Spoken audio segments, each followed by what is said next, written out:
медонед ман ҳоло дар ташвиш ҳастам, зеро дар ҳақиқат ҳам баромадан ба ин кӯҳ кори ҷиддӣ аст. Аз ҷониби дигар бошад, ман ҳар чӣ зудтар мехоҳам ба ин кӯҳ бароям, зеро ман ин лаҳзаро 2 сол боз интизор будам.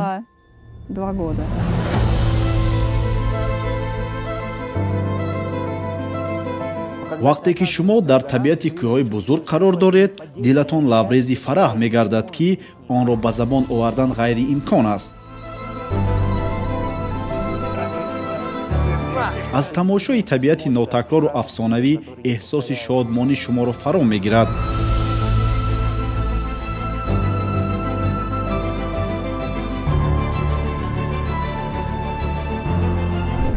чӣ қадар зебо, нигоҳ кунед.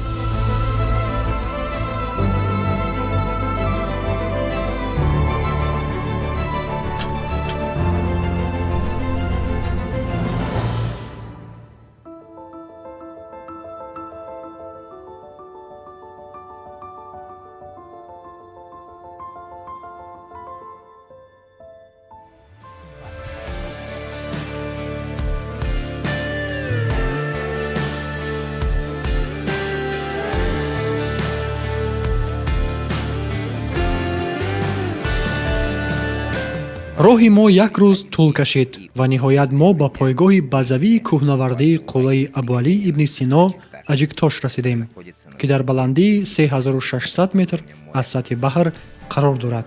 роҳи то ба пойгоҳ мебурда хеле зебову рангоранг аст. тавассути мошин омадан то ба ин ҷо қариб 6 соат вақтро мегирад.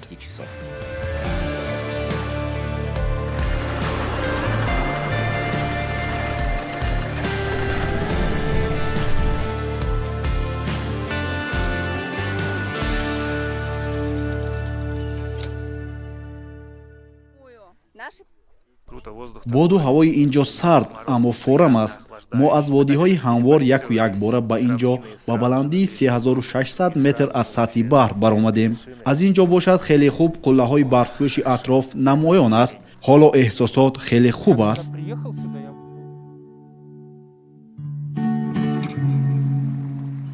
ин ҷо дар пойгоҳи кӯҳнавардӣ моро лозим аст ки 2 шабро гузаронем. пас аз шаби якум мо ба нахустин рӯзи мутобиқкунонии ҷисмониву равонии худ шурӯъ намуда аз қаймаҳо баромадем.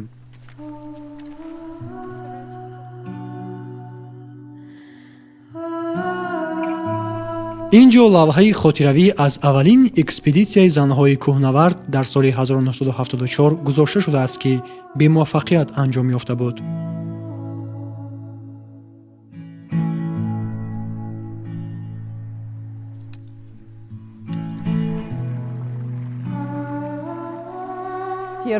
рӯзи якуми мутобиқшавӣ барои ман душвор буд. бояд бигӯям, ки рӯзи аввалин дилхоҳ экспедитсияи кӯҳнавардӣ ва хатсайрҳои душвори кӯҳӣ барои ман мушкил мегузаранд. ин замонест, ки шумо бояд рӯҳану ҷисман аз ҳолати муқаррарии тарзи зиндагӣ ба ҳолати ғайримуқаррарӣ гузаред ва ҳамеша дар ҳолати омодабош қарор бигиред. имрӯз ҳаво нам ва туман фаромада буд. аз ин рӯ ҳар қадар боло ҳам ки мебаромадем, ҳеҷ манзараи дуртаре ба назар наменамуд. каме баъдтар барфи хурду яхин ба боридан шурӯъ кард.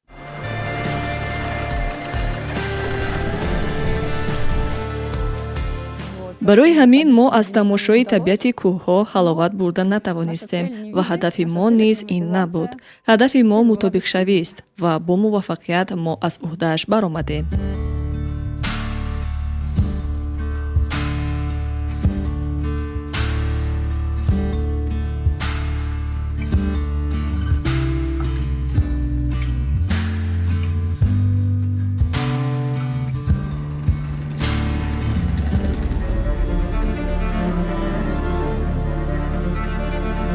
ҳамин тавр рӯзи дигар мо ба пойгоҳи якуми баландкӯҳи қуллаи Абуалӣ ибни Сино омадем, ки дар баландии 4400 метр аз сатҳи баҳр ҷойгир мебошад.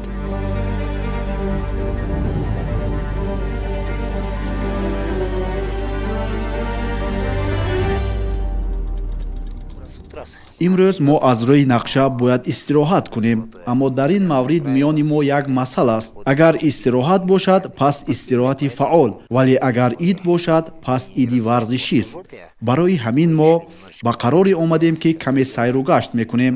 ба кӯле ки аз ин ҷо на чандон дур ҷой гирифтааст меравем. он ҷо хеле зебо аст. албатта расмҳо мегирем, хулоса хеле сайру гашт карда то нисфирӯзӣ боз ба пойгоҳ бармегардем. гуфта истоданд ки хӯроки нисфирӯзӣ оши палов хоҳад буд.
дар рӯзи сеюми мутобиқшавӣ мо ба баландии 5100 метр аз сатҳи баҳр баромадем. барои иштирокдорони хатсайр ин баландӣ як қадами устувори дигар баҳри тобоварии ҷисмонӣ гардид. дар ин пойгоҳ мо чанд рӯзи дигар барои мутобиқшавӣ мемонем. шояд баъзеҳо фикр доранд ки барои фатҳи қуллаҳои баланд танҳо либоси гарму таҷҳизоти кӯҳнавардӣ лозим асту тамом. аммо ин тавр нест. ин ҳанӯз нисфи кор ҳам нест. барои ин пеш аз ҳама ғайрати зиёд, иродаи қавӣ, устувории ҷисмонӣ, зуд мутобиқшавандагӣ, омӯзиши дар куҷо аз кадом навъи таҷҳизот чӣ гуна истифода бурдан, донистани қоидаҳои бехатарию ёрии аввалин ва харитаи масир муҳим аст. дар оғӯши кӯҳҳои бузург шумо амсоли ғариберо мемонед ки ҳар як лавозимоти бо худ дошта ва ҳар як амали хурдтаринатон ҳам гарави зиндагиятон мешавад. бинобар ҳамин ҳам дар рӯзи дигар мо ба омӯзиши дарсҳо шурӯъ мекунем. ин чӣ аст? ман намедонам. инаш чӣ аст? инаш чӣ? меравем.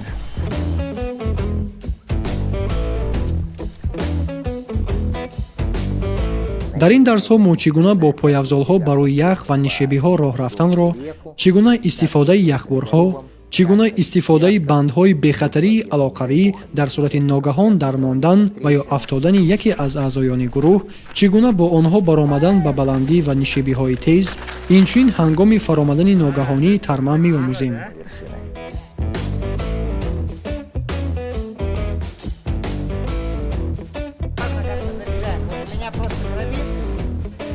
бояд бигӯям ки воқеан ҳам ин дарсҳо аз ҳар ҷиҳат боманфиат буданд. пеш аз ин ман танҳо лавозимоти маъмулӣ ва истифодаи онҳоро медонистам ки барои баромадан ба кӯҳҳои нисбатан паст кор бурда мешуданд. баъди ин дарсҳо ман ва дигар иштирокдорон низ дониши худро дар мавриди бандҳои бехатарию алоқавӣ ва ҳангоми ногаҳон афтодани яке аз ҳамроҳон худро ба замин партофтану бо яхбурд нигоҳ доштани бадан васеъ намудем. бояд бигӯям ки пас аз бо ин донишҳо навъе мусаллаҳ шудан ҳар чӣ зудтар мехостем акнун онҳоро дар амал ҳангоми баромадан ба қуллаи Абуалӣ ибни Сино истифода барем.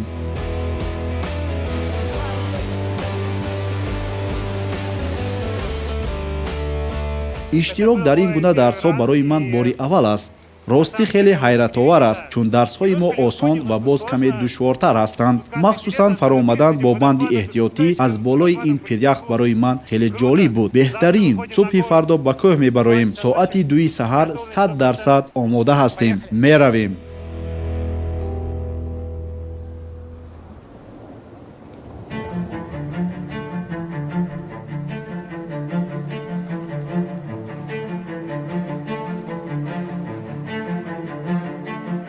миёни пойгоҳи аввал ва дуюми баландкӯҳи қуллаи Абуалӣ ибн Сино пиряхи Ленин бо дарозии зиёда 13 километр ҷой гирифтааст. аз ҳама роҳи мушкилгузари хатсайри мо ҳам ҳамин аст. хатари асосӣ дар вақти убури ин пирях тархишҳои бузург мебошанд. барои мо зарур омад ки аз болои онҳо бо нардбони оҳанин бо эҳтиёт ва бандҳои бехатарӣ алоқавӣ гузарем.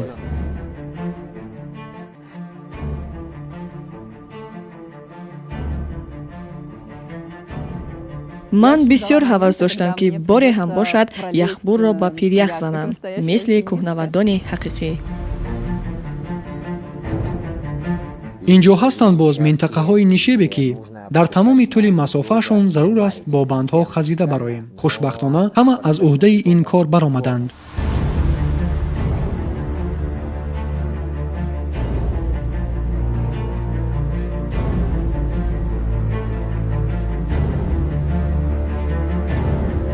бо боварӣ метавонам бигӯям ки ба бисёриҳо ин гуна баромадан бо банд ба баландии пирях хеле писанд омад, зеро ин як саёҳати мукаммали экстремаливу кӯҳист.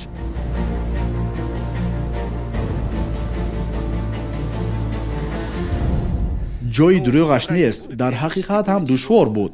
аз аввали роҳ як каме нафасгирӣ мушкил шуд, баъдан мӯътадил гардид. ҳоло бошад каме нафасҳоро рост кардем ва бояд бигӯям ки намои зебову ҷолиби аз ин ҷо ба пирях кушода мешуда худ як тӯҳфаест барои заҳматҳои кашидаи барои ба ин ҷо баромадан.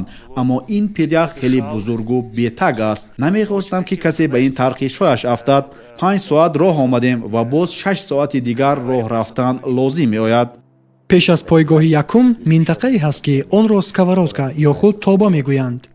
ин на аз он ҷост ки ин минтақа ягон душвории муайяну махсус дорад, балки кӯҳнавардон баъди тай кардани нишебиҳои тӯлонӣ афсурдаю монда ба ин ҷо мерасанд. ҳамчунин бо вуҷуди барфи зиёди атроф ва пиряхҳо ҳавои ин ҷо нисбатан гарм аст, ки ба номаш мувофиқ мебошад. ин минтақаро бояд бо эҳтиёт ва бетаваққуф тай кард, зеро маҳз ин мавзеъ роҳи асосии фаромадани тарма аст. 13 июли соли 1990 дар натиҷаи заминларза, ки он вақт пойгоҳи дуюми баландкӯҳ дар ин мавзеъ буд, тарма фаромад.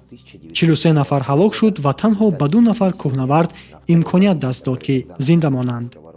ҳарчанд ҳоло пойгоҳи дуюм дар ҷои начандон мувофиқ ҷойгир бошад ҳам, аммо ҷояш нисбатан бехатар аст.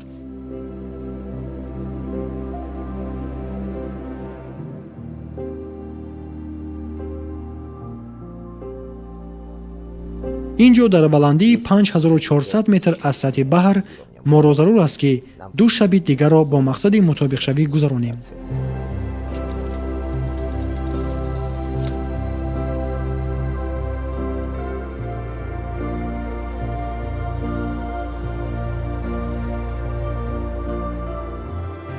дар баландии 5400 метр моро пойгоҳи аҷоиб пешвоз гирифт. ба худ нишаби 35 дараҷаи яхинро тасаввур кунед ва ин яхро як қабат сангреза пӯшонида аз боло хаймаҳо зада шуданд. вақте ба пойгоҳи дуюм баромадем, ман зуд фаҳмидам ки моро якчанд шабонарӯзи оянда шароити на он қадар хуб дар хаймаҳо интизор аст. дар ин ҷо аллакай имкониятҳо барои фароҳам овардани шароит ниҳоят кам ва ҳатто ғайриимкон аст. баръакси пойгоҳи базавӣ ва пойгоҳи якум, ин ҷо он шароити роҳат зиндагӣ кардан вуҷуд надорад. ҳеҷ гуна ошхона, ҳеҷ гуна барқ, ҳеҷ гуна алоқаи мобилӣ ба ғайр аз ратсияҳо нест. ҳоло ягон хел гап дар бораи оши палав нест. аз ҷумлаи хӯрданиҳои мо ин хӯроки хушк ва ҳасибчаҳоянд. ин албатта хӯроки ошхонаҳои сатҳи баланд нест, аммо дар баландии 5400 метр аз сатҳи баҳр қадру қимат ва лаззати махсус дорад. бале, ҳамин ҷо омода мекунем ва ҳамин ҷо мехӯрем ва ин ҳоло ҳадди охир нест.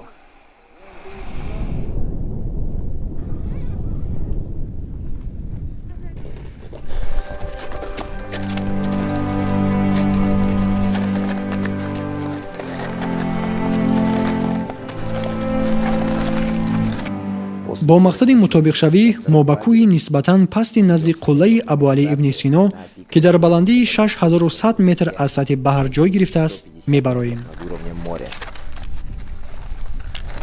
қадам мезанем, сайр мекунем ва аз ҳавои тоза нафас гирифта аз тамошои намои пайдошуда ҳаловат мебарем. албатта осон набуд. нишебии хеле тӯлонӣ зарур омад ки тамоми қувваю тавоноиамонро ба кор барем, аммо боз ҳам мехостем ки ҳарчи зудтар мутобиқшавиро анҷом дода бозгардем ва ба қуллаи мақсуди худ бароем, зеро то ба ин ҷо мо роҳи андакеро ҳам тай накардаем. фатҳи қулла наздик буд. дар ин ҷо дар баландии кӯҳ ки мо ҳанӯз ҳам зери қуллаи Абуалӣ ибни Сино қарор дорем, пойгоҳи сеюму баландтарини кӯҳнавардӣ ҷой гирифтааст. дар пойгоҳи сеюм каме истироҳат карда чойи гарм нӯшидем ва пас он роҳамонро барои фатҳи кӯҳҳои дугонаи қуллаи Абуалӣ ибни Сино давом додем. ин ҷо мо ҳоло дар сарҳади ҷумҳурии Тоҷикистону Қирғизистон қарор дорем. он тараф ҳама сарзамини кӯҳсори Тоҷикистон аст.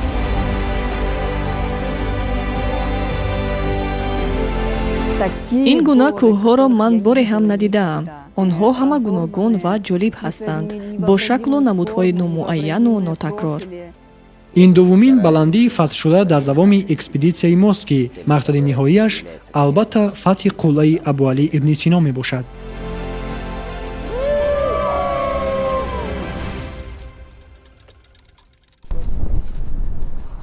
пас аз ин мо ба пойгоҳи дуюм баргаштем ва бо мақсади мутобиқшавӣ боз як шаби дигарро дар ин ҷо гузаронидем. рӯзи дигар ҳамаи гурӯҳ боз ба пойгоҳи якум омадем, то пеш аз фатҳи ниҳоии ҳадафи худ қуллаи Абуалӣ ибни Сино истироҳат кунем.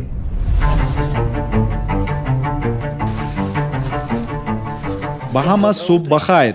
ва ё ҳоло субҳ ҳам не, ҳанӯз торик аст, аммо чунин мешуморам ки агар мо аз хоб хеста либосҳоро пӯшему инак ба берун баромадем, пас барои мо аллакай субҳ шудааст.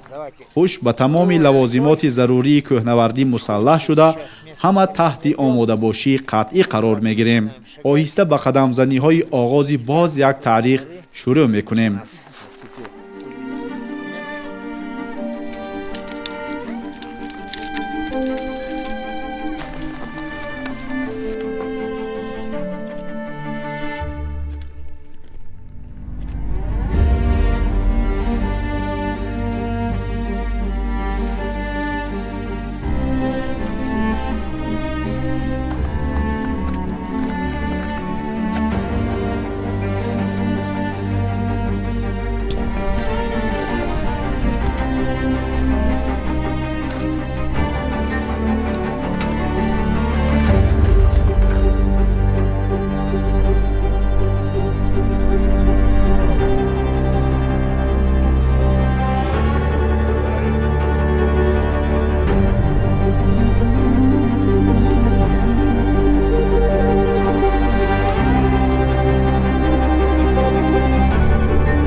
хушбахтона мо ҳоло ҳаво зиёд гарм нашуда минтақаи Сковородкаро гузаштем. шамол вазида истодааст, то пойгоҳ ками дигар мондааст.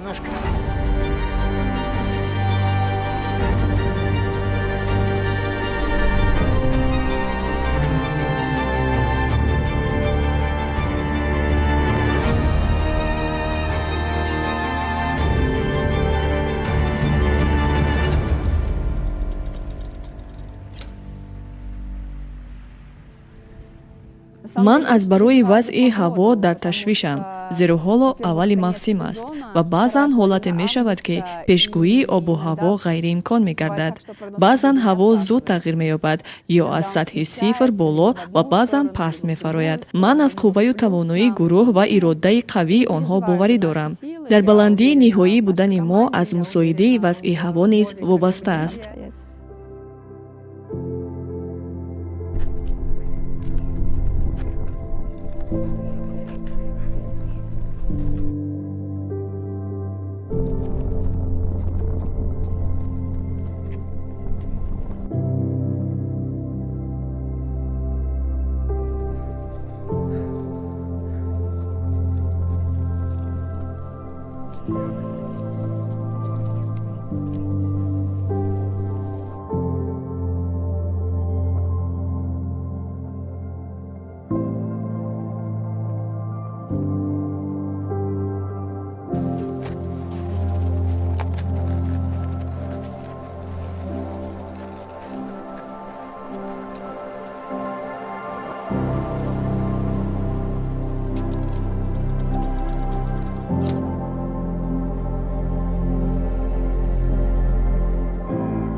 пешгӯии вазъи ҳаво дар рӯзи фатҳи қулла хеле хуб буд, аммо тавре ки чунин ҳолатҳо дар минтақаҳои баландкӯҳ зиёд рух медиҳанд, пешгӯӣ ба ҳолати воқеӣ рост наомад. суръати шамол мебоист аз 15 то 25 километр дар як соат мевазид, вале суръати воқеӣ он нисбатан баландтар шуд.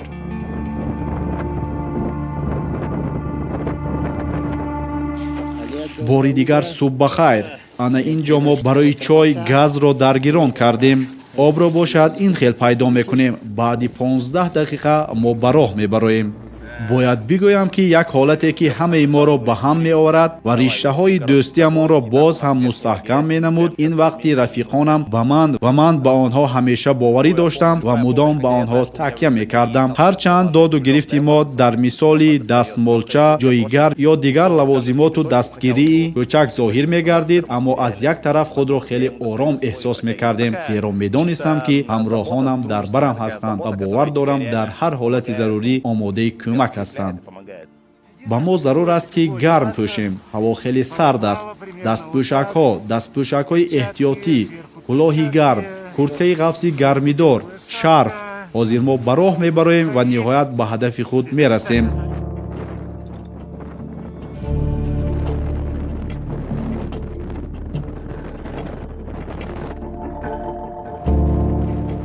шамол аз меъёри пешгӯишуда зиёд мевазид. баъзан ба ман лозим мешуд ки ҳамроҳонамонро барои фатҳи бомуваффақиятона тасаллу диҳам.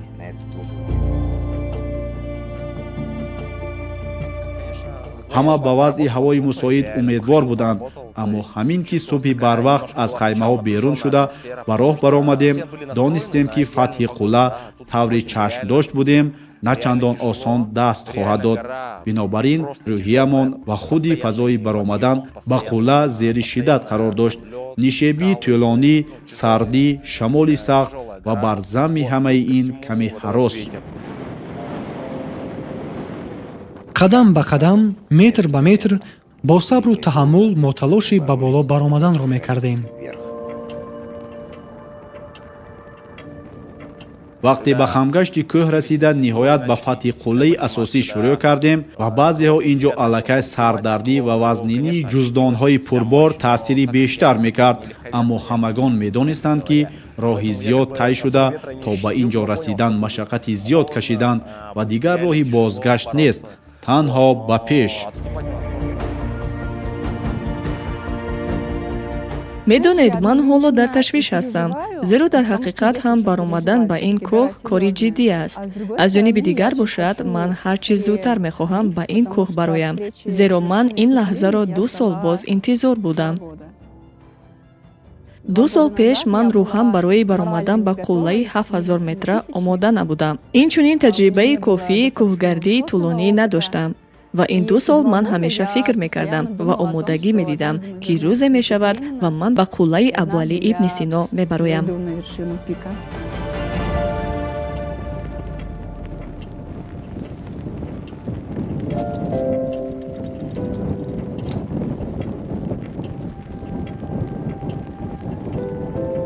ниҳоят ман ба ин ҷо ба баландии 7134 метр аз сатҳи баҳр расида худро бори аввал дар ҳаётам ин қадар озод эҳсос кардам.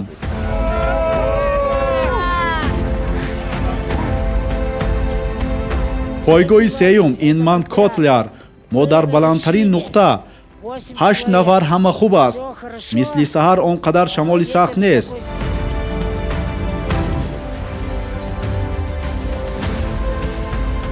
ба кӯҳҳо рафтан хеле шавқовар аст. ин ҷойгоҳ як фазо ва як вақти дигар мебошад. тамоми ҷолибияти фатҳи қулла ин ҷараёни он аст. вақте шумо аз хоб бармехезед, вақте роҳ меравед, ин ҳама дар маҷмӯъ як тамрини ҳайратовари қудрати ирода аст, ки онро шумо ғайр аз ин ҷо наметавонед дар ҳеҷ куҷои дигар обутоб диҳед. шумо дар ҳақиқат ҳам монда шудаед, вале ҳамоно зарур аст ки ба пеш равед. шумо гурусна мешавед ва хунук мехӯред, аммо ҳамоно лозим аст ки сабру таҳаммул кунед. ва вақте шумо ҳамаи инро паси сар карда боз мегардед, аз кори арзандаи кардаатон воқеан ҳам шоду масрур мешавед.